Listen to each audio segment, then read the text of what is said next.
Наталья Альбертовна Ляшева.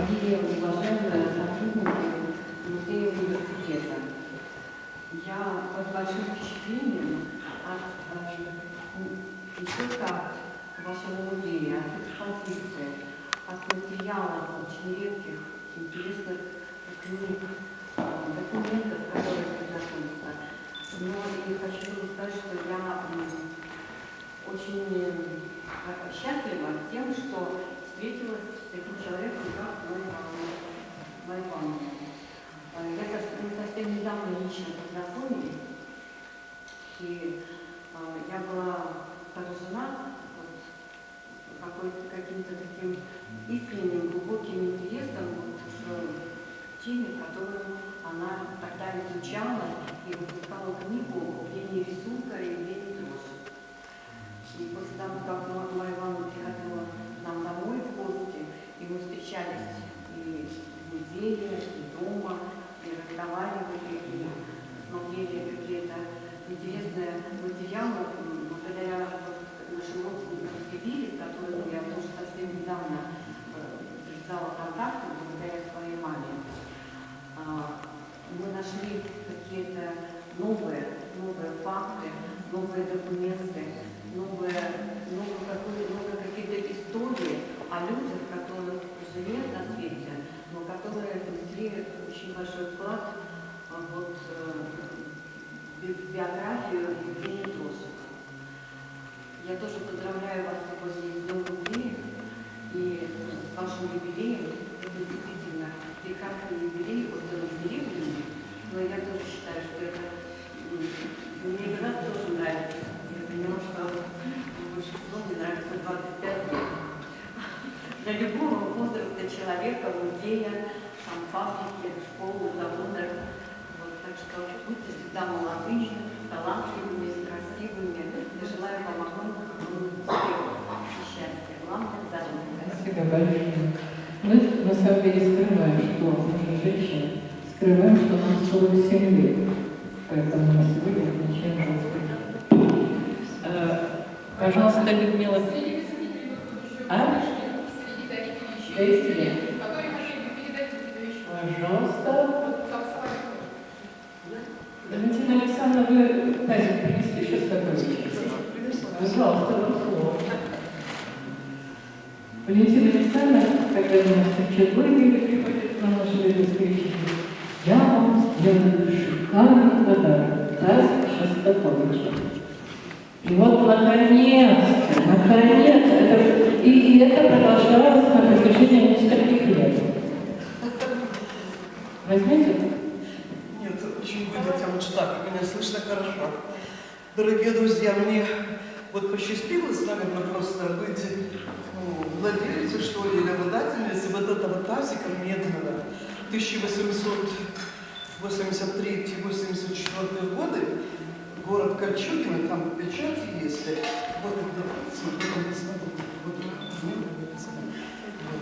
эта вещь принадлежала семье Шостаковичей в тот момент, когда коми-зыряночка Александра Алексеевна Амелина, значит, по просьбе Калистрата Жакова, она ему родственница приходится, в 1908 году уехала в Петербург.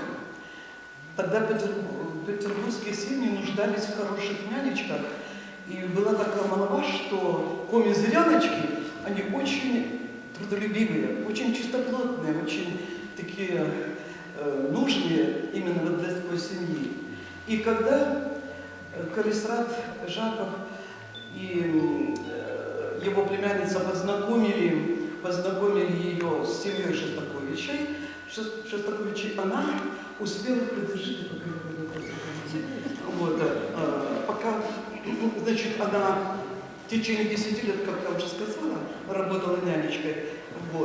Но пришло время, когда вот вся эта суета и политические события 17-18 года очень будоражили население, и ей захотелось вдруг уехать обратно на родину. Так вот я записочку написала к этому всему. Значит, хочу отметить вот еще такую деталь, что этот таз медный попал мне из рук дочери Игоря Александровича Тихонова. Он работал в 1986 году, был преподавателем лесного института и 26-й школы, кандидат исторических наук. Вот. И его дочь Марина в сентябре 1986 года, когда Игоря не стало, начали все вещи перебирать в доме, в деревне Читва, тут пригород города Сыктывкара. Вот. Она мне очень сильно на слове никак не брала, а потом она говорит, да, когда-нибудь понадобится, варенье будете варить и так далее. Поэтому я подчеркиваю, что этот таз, он пожил и в семье Дмитрия Дмитриевича Шостаковича, которого нянчила вот наша помнит-зряночка, в семье Тихона, самой потом Александры Алексеевны, у Игоря в семье, потом к нам перешел, вот такие у него были ступени, ему больше 100 лет этому тазику. Так вот, и что еще хочу подчеркнуть, чтобы вам все-таки поточнее было ясно. Значит, этот тазик попал мне из рук дочери Игоря Тихонова Марины, а Игорь был племянником, потому что их было 3 сестры. Анна Алексеевна, значит, Мария Алексеевна и Александра Алексеевна, вот та, что нянчила Шостаковича. Вот.